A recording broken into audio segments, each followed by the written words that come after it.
na kapag ang isang OFW ay umuwi sa ating bansa, at the time of his or her arrival in the Philippines, valid ang kanyang OWA membership, definitely makakakuha siya ng 20,000 pesos. At hindi po ito loan, hindi po ito babayaran sa amin, libre po yan, tulong na po namin. Tulong na po ng OWA yan. At kung halimbawa, expired ang OWA membership ng isang OFW, pagdating niya rito sa Pilipinas at mayroon siyang binayaran sa ating tanggapan, mahigit sa 2 or more pa, kahit madami pa siyang binayaran, basta expired ang kanyang OWA membership upon arrival dito sa Pilipinas, 10,000 po ang ibibigay natin. Sa lahat ng mga OFW kung saan ka man sa sulok ng mundo, meron po tayong 20,000 pesos na galing sa OWA. Active ka man o hindi, napakagandang good news para sa ating mga OFW. So panoorin niyo itong video na ito, mas mas lalo niyo pong maintindihan. Tapusin niyo po itong video, okay? Para mas alam niyo, para pag uwi natin, meron po tayong 20,000 pesos. Malay mo, pangpuhunan na rin yan sa negosyo natin. Okay? So, pakinggan ng maigi, panoorin ng maigi, intindihin ng maigi, para mas maintindihan. Okay? Tara, let's go. Panoorin natin ang full video.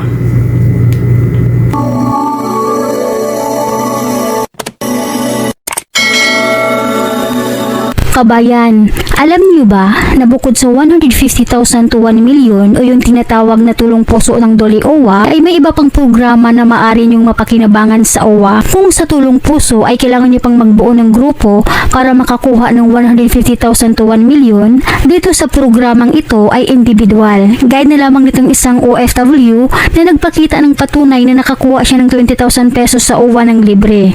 Tulad ni Kabayan, ay pwede rin po kayong makakuha ng 20,000 pesos grant. Ibig sabihin, bigay po ito sa inyo ng libre. Mapamember man kayo o hindi sa OWA, kayo ay kwalipikado sa programang ito basta kayo ay isang OFW saan man dako sa mundo. Kahit na kayo ay end of contract, kayo ay kwalipikado sa programang ito ng OWA.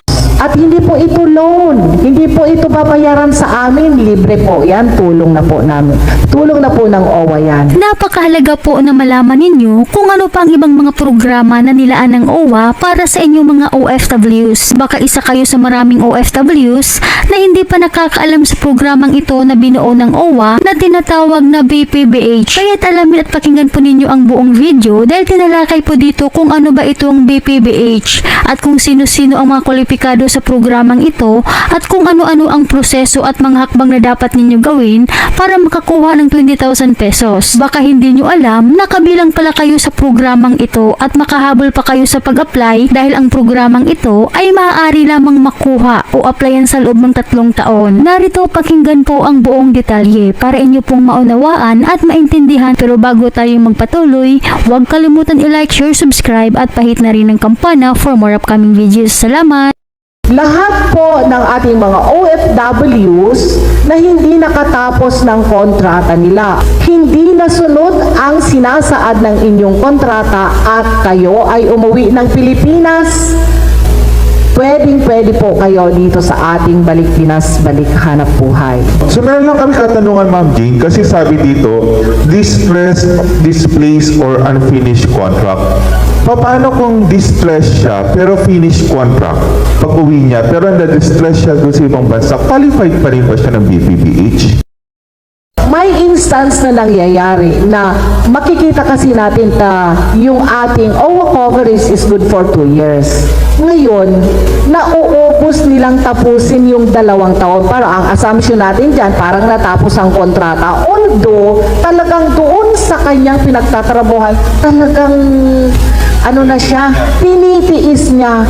At lalong-lalo na po kung nakapagbigay kayo sa amin ng welfare case nyo habang nandun pa rin po kayo sa worksite at mayroon tayong record na nakapagpatala tayo ng inyong problema, kahit assume finish contract kayo, pagdating nyo rito sa Pilipinas, nakakapagbigay pa rin tayo ng kaukulang ayuda.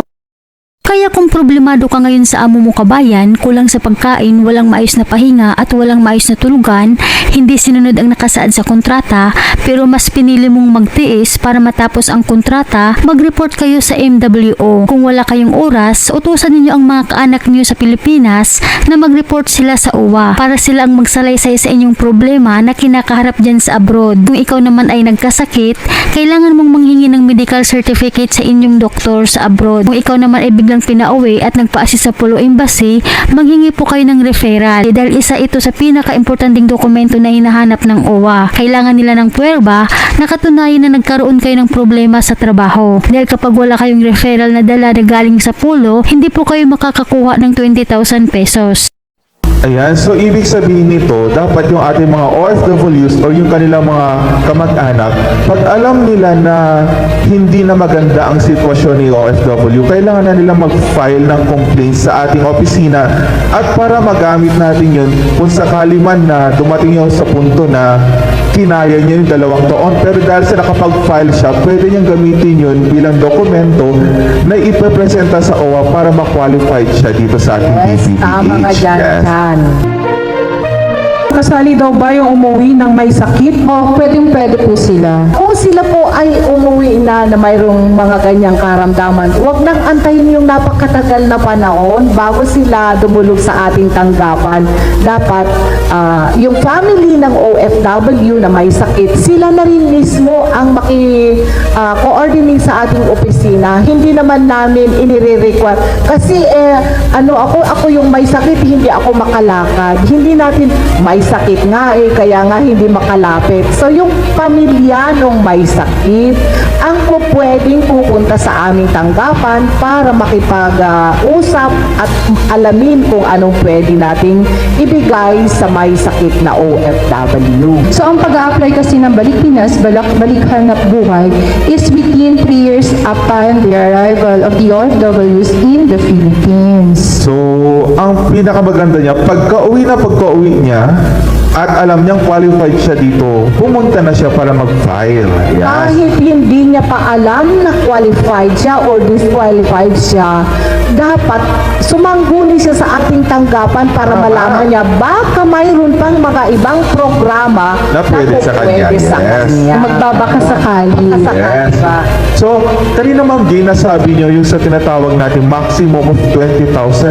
Bakit maximum of 20,000 siya Ma'am Jane? Meron ba tayong mga kategorya para sa ating mga BPBH? Oo naman, Chan. Baka iisipin ng ating mga OFW, lahat ng mga apply ng Balik Pinas, Balik Hanap Buhay ay makakatanggap ng 20,000. Hindi po ganon mga kabayan, mga ka-OFW. Mayroon po tayong patakaran dyan na kapag ang isang OFW ay umuwi sa ating bansa, at the time of his or her arrival in the Philippines, valid ang kanyang OWA membership, definitely makakakuha siya ng 20,000 pesos. At hindi po ito loan. Hindi po ito babayaran sa amin. Libre po yan. Tulong na po namin. Tulong na po ng OWA yan. At kung halimbawa, expired ang OWA membership ng isang OFW, pagdating niya rito sa Pilipinas at mayroon siyang binayaran sa ating tanggapan, mahigit sa 2 or more pa, kahit madami pa siyang binayaran, basta expired ang kanyang OWA membership upon arrival dito sa Pilipinas, 10,000 po ang ibibigay natin. At kung halimbawa, ang OFW ay umuwi, isa lang po ang kanyang binayaran, expired pa ang kanyang OWA membership, hindi pa rin siya malulungkot dahil yung pinayaran niya sa OWA na mahigit lang sigurong 1,300 kamo na lang, bibigyan pa rin din natin siya ng 5,000 pesos. Ayan. So, Ma'am Jean, ikaklaro lang natin, no? Kasi ito ay active the time of arrival niya. So, hindi siya active the time of application. Yes, so ang ano yun. natin is yung pag-uwi niya. Pag-uwi is niya sa talaga ng Pilipinas. So, the time of Makikita arrival. natin yan doon sa stamp niya sa kanyang passport. Yes, so ayan po ating mga kabayan, no? Ang ating BPBH ay kailangan kayo ay active the time of arrival ninyo ng Pilipinas. Kaya nga po hinihingi, tama ba? Hinihingi natin yung ating arrival stamp doon sa ating mga passports. So kaya kailangan po talaga active the time of arrival po si OFW para po ma-qualify po sila doon sa ating 20,000 na maximum. Okay, so ano naman yung mga requirements natin dito sa BPBH, Ma'am Jane and Ma'am Bang? Ano ba yung mga requirements? O, simpleng-simple din po ang ating requirements. Nasa sa inyo po yan. Pag uwi nyo rito sa Pilipinas, dala-dala nyo naman na rin po yung mga requirements na yan. Unang-una, upon arrival dito sa Pilipinas, dalawin nyo na yung pinakamalapit na OWA office sa inyong lugar. Saka i-interviewin na rin kayo. Aalamin kung talagang kayo ba ay distress, contract violation, or Is medically repatriated. medically ill kayo, or kung ano pa yung problema na kinaharap nyo kaya kayo hindi nakatapos ng inyong kontrata. At dapat dala-dala nyo ang inyong proof of employment. Dala-dala nyo rin ang inyong passport kasi titingnan nila yan para hindi na kayo pabalik-balik. Siguraduhin nyo lang na dala-dala nyo ang inyong papeles, lahat ng klase ng papeles na pakakitaan na kayo ay OFW, dala nyo yan. Importante rin makita doon sa inyong passport yung date of arrival. Kasi kung minsan, ang ating mga OFW, madalas na rin namin itong na-experience na yung sticker ng date of arrival, hindi nila dinidikit dun sa passport, nawawala ito, hindi ko alam kung saan nila dinidikit. Hinahanap po yan. Hahanapin ng ating mga magagaling na checker yan, mga evaluators natin. So, dapat lahat ng inyong mga dokumento, kasama yan. Kung kayo naman ay walang passport at travel document ang meron sa inyo, dalhin nyo po yan. Yes, so ayan po.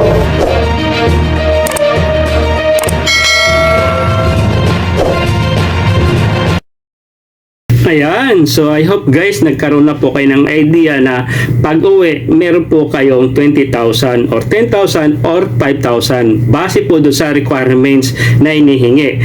Okay, so ito po yung programa na tinatawag is yung BPBH. Ang tawag dito is Balik Pinas, Balik Hanap Buhay. So maganda yan sa mga OFW. So I hope naintindihan nyo po yung video, no? So courtesy, okay, of Bisan Yuno Vlog. Shoutout po sa iyo, idol. Okay, so sa susunod na video, i-explain pa natin at i-share ko pa sa inyo pagdating dito sa mga ganitong bagay. No? Mahalaga po ito, yung mga itong bagay. So wag nyo palaligpasin kung isa kang OFW. I-follow, i-subscribe nyo si Bisan Yuno Vlogs, and i-subscribe nyo na rin po yung aking YouTube account para lagi po kayong update. So mag-ano pa ako nito, tawag dito, mag-a-upload pa ako regarding dito sa OFW BPPH program. Napakaganda yan. Kahit ako naman, nung napanood ko tong video na, pwede sa atin to. Okay? So, yun lang. Share this video and i-subscribe nyo po ako